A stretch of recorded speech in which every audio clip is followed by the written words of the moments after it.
Cascadoo. Nightmares of the slave trade. How did African slavery begin? One may ask. It was the suggestion of one Bartholomew de las Casas as. Where is that? How did African slavery begin? One may ask. It was the suggestion of one Bartholomew de las Casas as. Being disturbed by the inhumane treatment Amerindians met and the failure of the new laws in 1542 that got him upset, a suggestion to replace that needed labor that was lost was through the importation of Africans as slaves at any cost. Africans were brought to the New World for one reason: to labor as slaves for the massive sugar plantation. To understand this horrific journey our ancestors made, we shall carefully examine the transatlantic slave trade. After being captured and placed in barracoons at the fort, we were left standing in chains until we were bought. Being branded like cattle and loaded onto the slaver was the beginning of our horrifying journey, a living nightmare. Stripped naked and chained together by our feet and hand, we were placed lying in the hold on untreated wood and sand. Defecating and urinating in that set position increased and worsened our condition. Some of the diseases that Africans died from were dysentery, smallpox, and malnutrition. In an effort to claim huge sums from insurance, Africans were tossed overboard in abundance. In an attempt to escape this dreadful ride, it is alleged many Africans themselves committed suicide. This journey stripped us of our dignity, pride, and honor. But the worst was to come, which was the sale to the planter. Before Africans were sold, we were oiled to keep our muscles shining. This was done through a process called seasoning. After arriving at the ports in the New World, Africans were sorted before being sold through a process called scrabble or auction, then taken to complete our nightmare at the plantation. On the plantation, the treatment was even worse. The color of our skin became our eternal curse. Long hard hours Africans had to toil. Without any rest, we tilled and prepared the soil. This new lifestyle was one we did not appreciate. Africans were treated as though we were inanimate. Some of us succumbed to this treatment, while others chose to revolt. Using passive or active methods, the system began to jolt.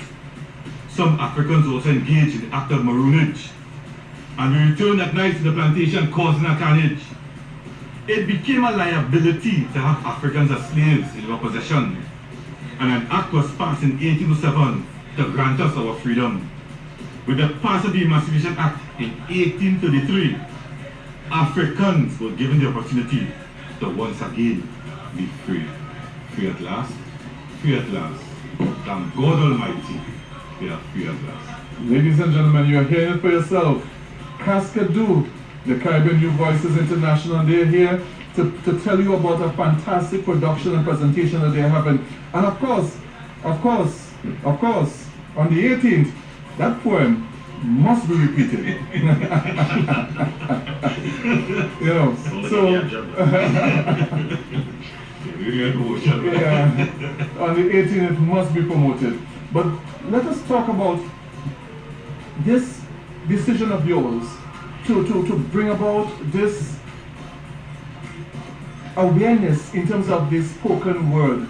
And tell us, when do you start, how do you start? Tell us about who, first of all, introduce yourself and introduce your other two colleagues here, and tell us what we can expect this week coming here. My name is Mtima Solwazi. Good afternoon, everyone. I have with me today Dwayne Morgan and Eddy, the original one. Absent from the vocal team is Anthony Bansfield, and he was around this morning, but he had to go and support some business. And Motion, when the Bradford, she's coming in tomorrow morning, please God. And O.C. Manchilde Allen, he is in Tobago at this time. They form the team V.O.C.A.L, Voices of Canadian Artists Across the Latitudes. Now this production, Cascadoo, Caribbean New Voices International Festival of Spoken Word, is a production of the Oral Tradition Youth Foundation in collaboration with the Poet Society of Trinidad and Tobago and Poetic Guide. Now, the Oral Tradition Youth Foundation, we have been around a while doing spoken word events. We have a publication, a newsletter magazine out, and we started a poetry slam series in 2008. So, Anthony and myself have been collaborating since 2005 to work towards this, what we have in here this week, this Cascadoo Festival. This festival will comprise of workshops conducted at Nalis, the AV Room, Monday to Wednesday from 9 a.m. to 12:30 p.m. The workshops will be conducted by the V.O.C.A.L team and other facilitators like Ms. Joanne Gail Johnson, Chris Ringo, Rachel Colimo, Freetown Collective, and myself. Then Monday afternoon we have an open mic. Well, it's a festival launch. So V.O.C.A.L will be featured along with other local poets. On Thursday afternoon, well, Monday afternoon from 2 to 5 p.m. On Thursday afternoon, from 3 to 5, we are at Woodford Square, now the People's Parliament. Everything happens at Woodford Square. And we are bringing an awareness to the population, right, at Woodford Square from 3 to 5. We're calling that segment Guerrilla Poetry. Then Thursday night from 7 p.m. to 10 p.m., we're going to the Panyard Pandemonium. We cannot say Trinidad and Tobago is the land of steel band, and we have visitors coming here, and we're not exposing them to our steel band culture. So we're going to have word in the yard, a combination of spoken word and steel band. And we close off Friday evening in fine style at Normandy under the trees from 7 to 10. Now all the other events are free and open to the public, and Normandy is just a small cover charge of $50 at the door. Right? And that's what Cascadoo spoken word festival is about. Alright. So, ladies and gentlemen, you heard it for yourself. You heard the level of poetry that just was presented to you in terms of the spoken word. You understand the depth, you know, in terms of, I mean, it's not just the words spoken, but the contents. You're actually being educated, as the case may be, by the spoken word. And that, I thought, is the most beautiful aspect of this. But I want you to introduce one of your colleagues, and they can, you know, bring us a few something, and let's hear what they have to say. So, Dwayne, so you have Dwayne Morgan, member of the V.O.C.A.L team. You will do a speech. Alright, good afternoon. This is Dwayne Morgan, and I'm very happy to be here. So, you know, as we're talking about, you know, slavery, you know, I always look at how that legacy still impacts and affects today, because it's one thing where a lot of people say, oh yeah, that was a long time ago, and they don't realize how so much of that is a part of our lives today. So, to be a gift, born into this world, male, packaged in black skin, is to be constantly reminded that your life is disposable, that it lacks meaning and value and isn't protected by the law. You live with the knowledge that justice is a drunk that will not be served. We, the black gifts, are the first to be accused and the last to be believed. We are the guilty until proven innocent, the aggressor despite the evidence. We are the hoops for which loopholes are made. We are the sambos, the puppets, our value determined by the worth we bring our puppeteers. So dance, Negro, dance. Rap, black boy, rap. Run, Negro, run. But what about those of us who are regular, who are average, who don't have gifts or talents that the world wants or needs, who are just their bodies, packaged in black skin, stuck on modern-day plantations, being abused at will, and people wonder why we seldom smile, and it seems like our looks could kill. We are the ones who put basketballs in our sons' palms before they can walk and only dribble, with the hope that they will grow to dribble beyond their packaging. We are the ones that make elevators go quiet, purses and loved ones clenched tighter. We are the deer that stare down the barrel of guns, but there's no license needed to hunt us. We have the suspicious packages at the airport or in any store with goods that we aren't supposed to be able to afford, whether in a hoodie or a suit, accused of driving while black in minivans or coupes. We are the black licorice discarded at Halloween, the silhouette used for target practice by the police, the black men who spend their days wanting nothing but to be human with respect and dignity. So this is for every Trayvon, Jaquan, Marcus, Jordan, Dwayne, for every black man considered a nigger despite having a name, for everyone who has ever felt the pain of race, for the empty seat beside a black man on the train, for we are the ones who meet death on cold asphalt, discarded like roadkill. We are the ones, worthless bodies packaged in black skin that nobody seems to want. We are the voiceless.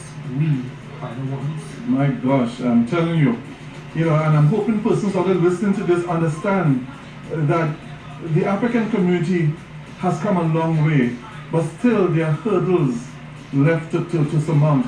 My brother, introduce your other guest. Eddy, the original one. Hello, hello, hello. How's everybody out there doing? Actually, I think I just want to make a small explanation just going into this piece. This piece is called My 2 Cents. And what was very interesting was when Obama first came into his presidency, like everybody in Canada, even though we were in Canada at the time, we weren't able to vote, but everybody around the world felt like they had some kind of participation in voting, in voting for them. And then we in Canada, we had an election probably like a month later, and we had the lowest voter turnout in the history. But everybody else is like, we won when Obama won. So this is my this piece is called My 2 Cents, and it's just on now. If you want my 2 cents, vote, and don't let them watch sex on TV. Don't let them watch sex on TV. We don't want these kids being perverts, but you can turn on the TV and let them watch the murders, or just buy them video games and let them practice the murder, or just send them out on these city streets dressed in hoodies and just watch them get murdered. But I don't see nothing wrong with sex on TV as long as you don't fall off.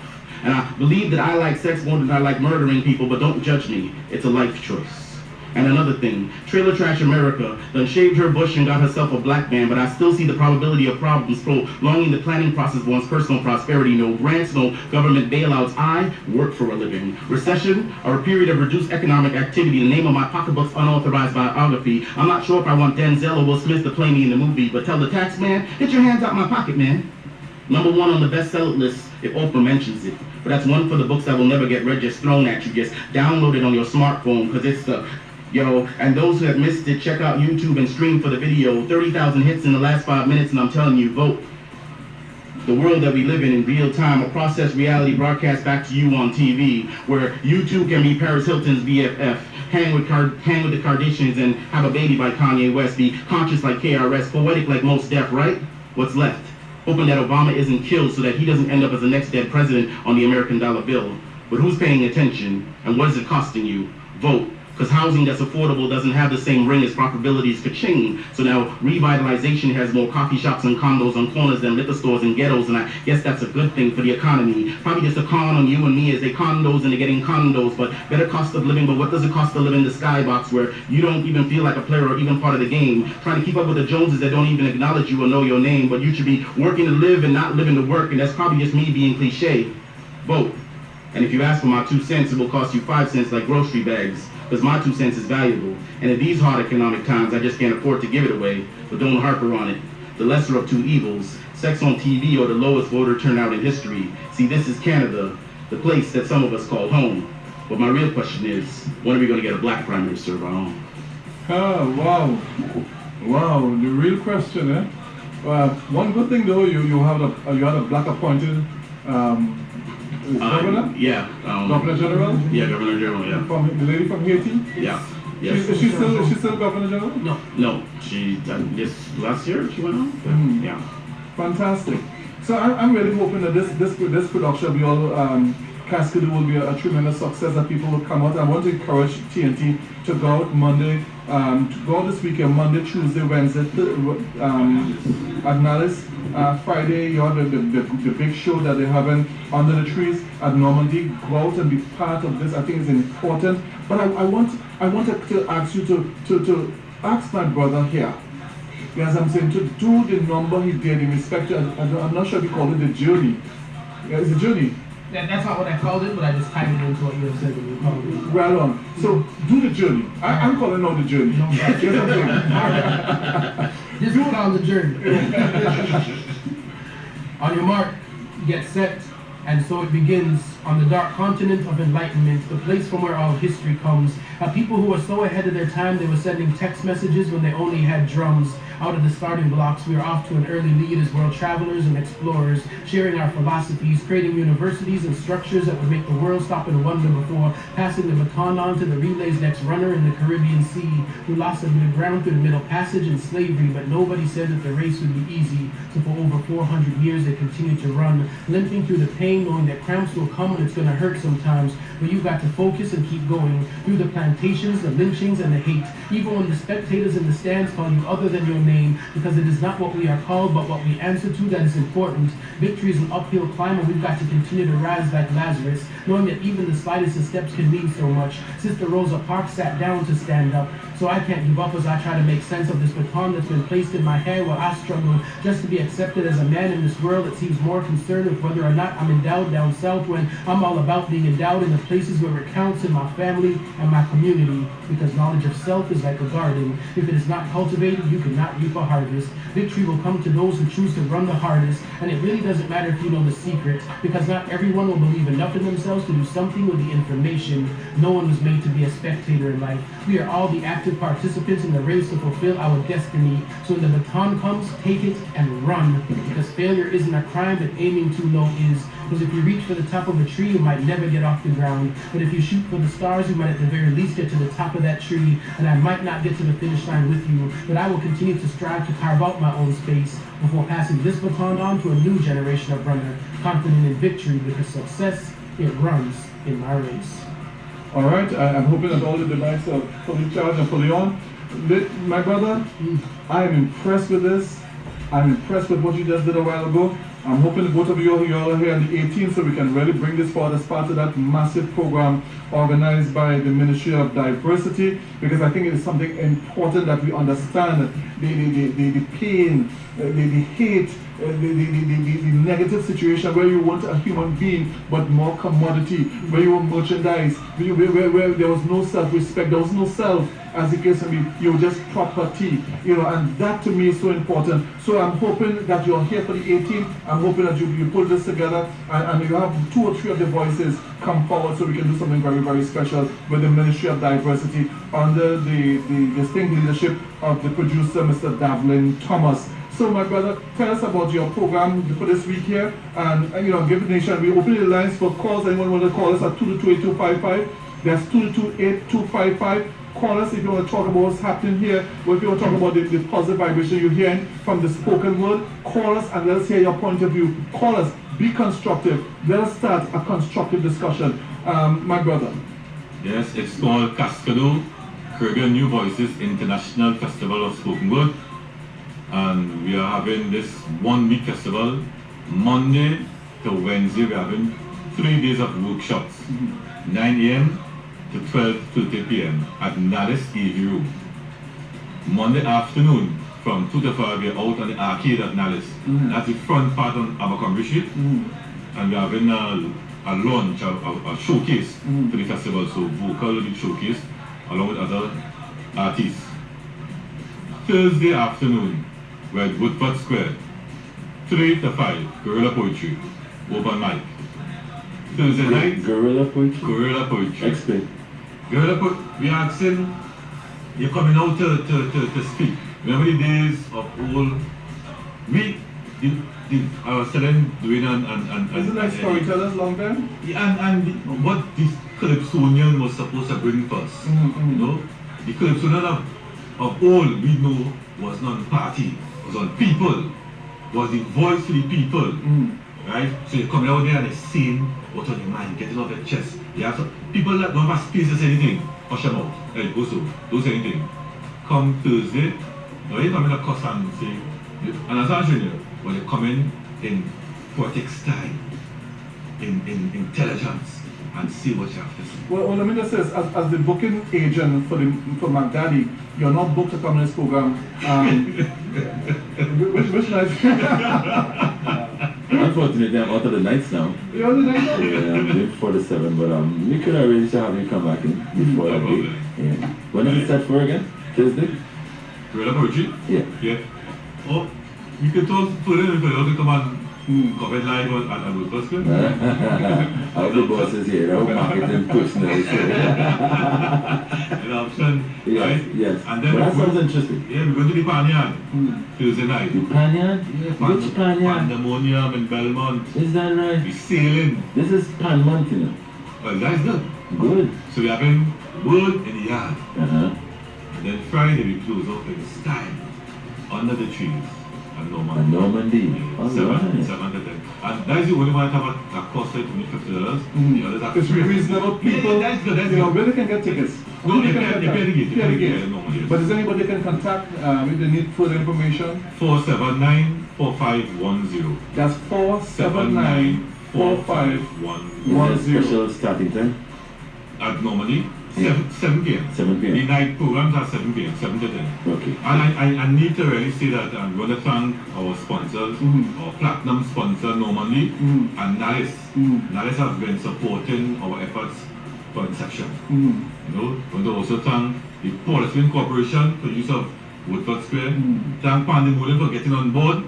You know, and we want to thank the Ministry of Arts and Multiculturalism. Excellent. On that note, Harvey, I want to add something. This is called homage to our freedom. As we celebrate Emancipation Day and reflect on our ancestors, we see their struggles and sufferings at the hands of the oppressors. Tears sometimes come to our eyes, or we begin to get angry. But we must rest assured they suffered for you and for me. This day didn't come about by a mere gesture of good faith.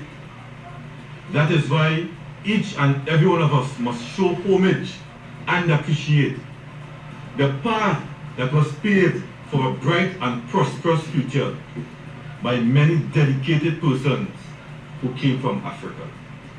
As we look into the windows of history, we can be proud to be associated with this legacy. With such persons as Bilal, the first Muazzin of Islam, Mansa Musa and Uthman Dan Fodio, they were all African.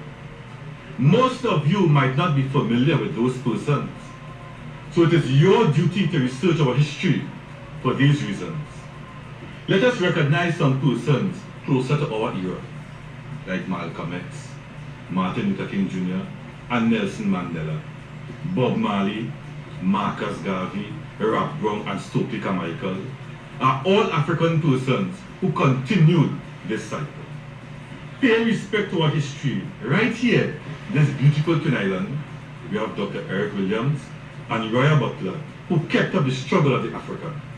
Sailor James and George Padmore, we must make reference. Also, Henry Sylvester Williams, who, in the 1900s, held the first Pan-African Conference. Audrey Jeffers and Dame Hilda Baino, who became the Governor General of Grenada. Jean Pierre, Beryl McBurney, all daughters of Africa.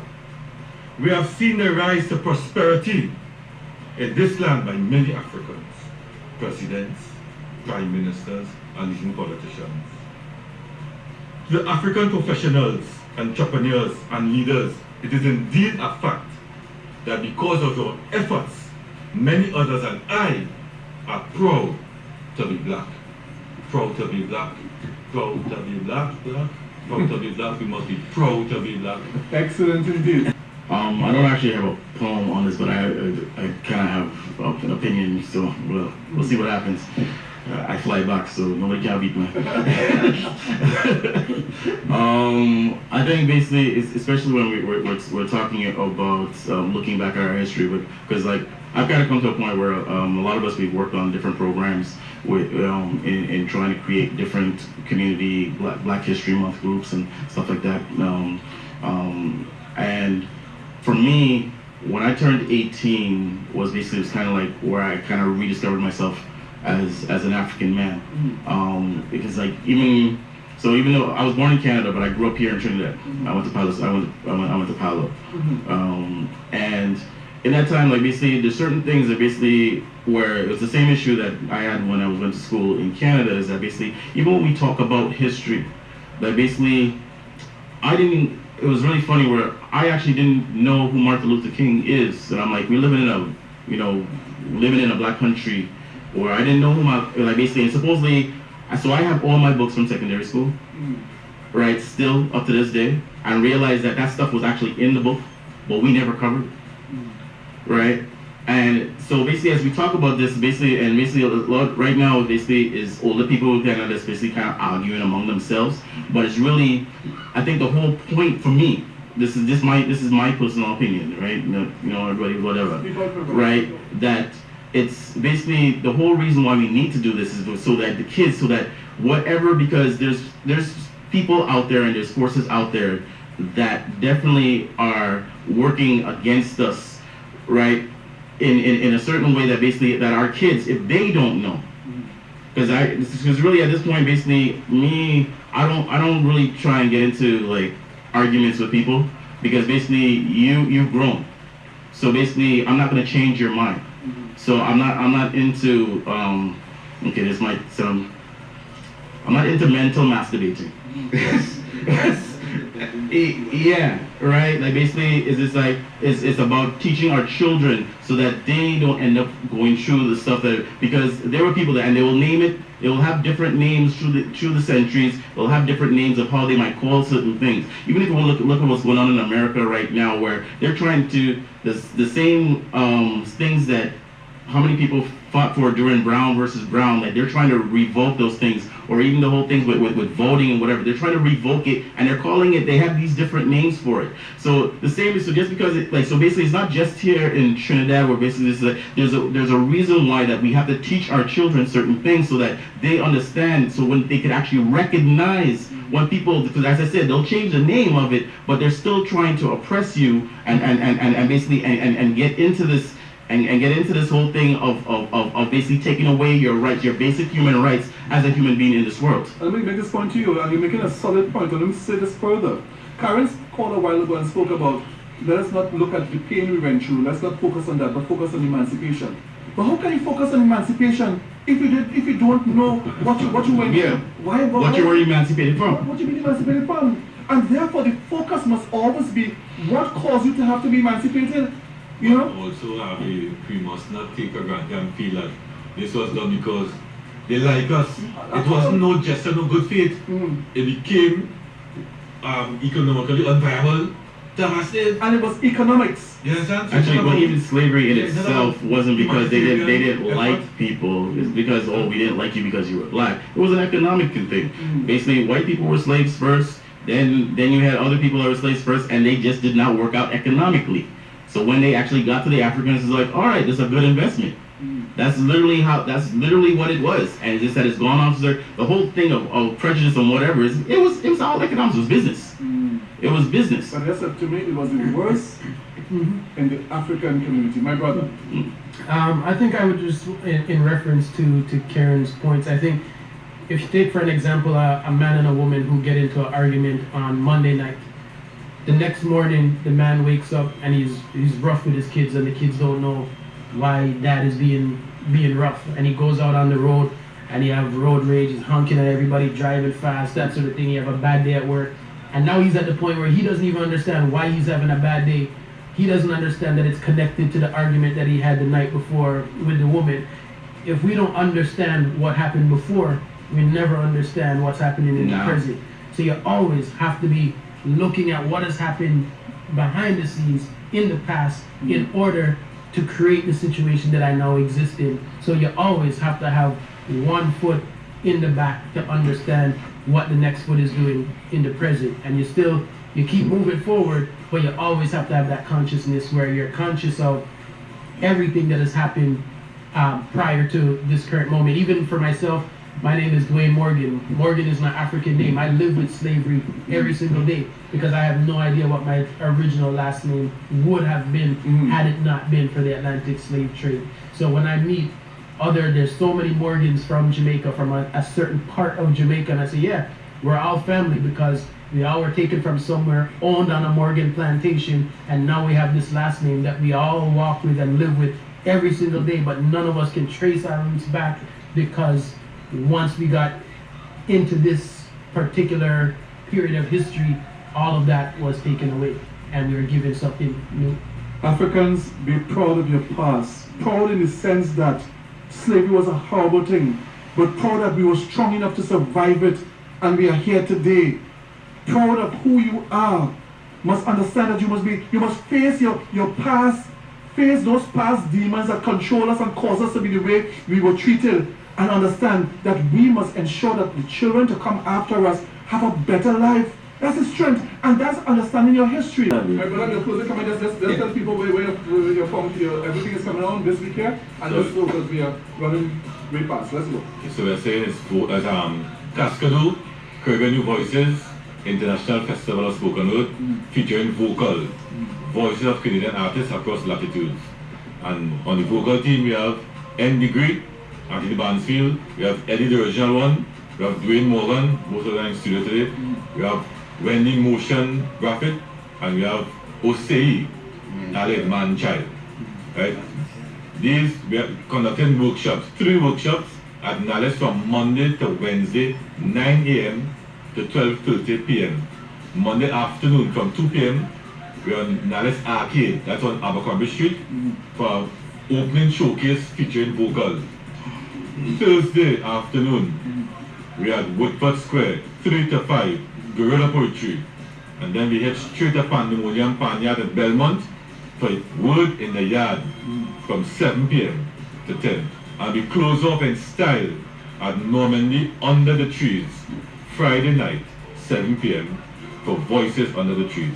That's at a cost of $50, but all the other events are free and open to the public. And if anybody want to contact you, how? 479-4510. And that's 479-4510. So, ladies and gentlemen, I want to thank you today for being part of this program. Gentlemen, thank you for coming in. You know, make a point. Yeah, I want to thank our sponsors, the Artist Council of Canada Council for Canada Council for the Arts. Right, the Canada Council for the Arts, Normandy Hotel, Nales, Policy Corporation, Pandemonium, and of course the Ministry of Arts and Multiculturalism. And don't forget, Power 102. Power 102, there you go.